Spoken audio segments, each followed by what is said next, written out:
সীমান্ত, চকের মধ্যে আসলাম, প্রচুর পিপাসা লাগছে ভাইয়া। তো এখানে দেখা যাচ্ছে অনেক বড় ড্যাঙ্গা। সো এখানের পানি খাওয়াটা কি নিরাপদ মনে করো তুমি? এই পানি খাওয়াটা নিরাপদ না বলতে, আপনি যদি অতিরিক্ত মানে তৃষ্ণা পায় তাহলে খাইতে পারবেন, পানিটা অসুবিধা নেই। তো আগের দিনে তো পুকুর থেকে পানি নিয়েও মহিলারা রান্না করতো, হুম। ওইটা তো ভালো ছিল। তাহলে এখনো এটা রান্না করে অনেক জায়গায়। এখনও রান্না করে, তাহলে এই পানি খাওয়া যাবো না কেন? আমরা তো ইনডিরেক্টলি এটা খাইতেছি, হ্যাঁ। ডিরেক্টলিও খাইতেছি। তো এটা এই পানিটা র পানি, মানে কোনো ফুটানো হয় না, কিছু হয় না, তো কেন খাইতে পারুম না?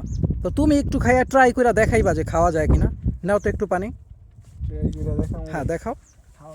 খাওয়া তো মনে হয় যাইব, সমস্যা নেই। অবশ্যই খাওয়া যাবো।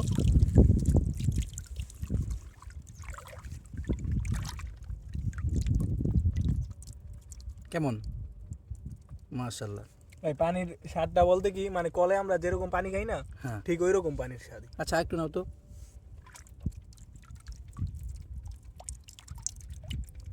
এই তো পানি তো খাওয়াই যায়। তাহলে দেখা যাচ্ছে যে আমরা যারা একটা ভুল ধারণা ছিলাম, কুসংস্কারের মধ্যে ছিলাম যে চকের থেকে ড্যাঙ্গার পানি খাওয়া যাবে না, তো আজকে থেকে ওই ভুল ধারণা বাদ। তো সবাইকে সচেতন করার মানে জন্য, এটা না খাওয়াই বেটার। যদি অতিরিক্ত মানে তৃষ্ণা লাগে বা অতিরিক্ত তৃষ্ণা লাগলে ওই ক্ষেত্রে আমরা খাইতে পারি। তো যারা চকে আসেন, পানি নিয়ে আসবেন অবশ্যই। যদি আপনাদের হাতে পানি না থাকে, আমাদের মতো নিরুপায় হয়ে আপনারা খাইতে পারেন, কোনো সমস্যা নাই। পানির টেস্টও ঠিকঠাক আছে।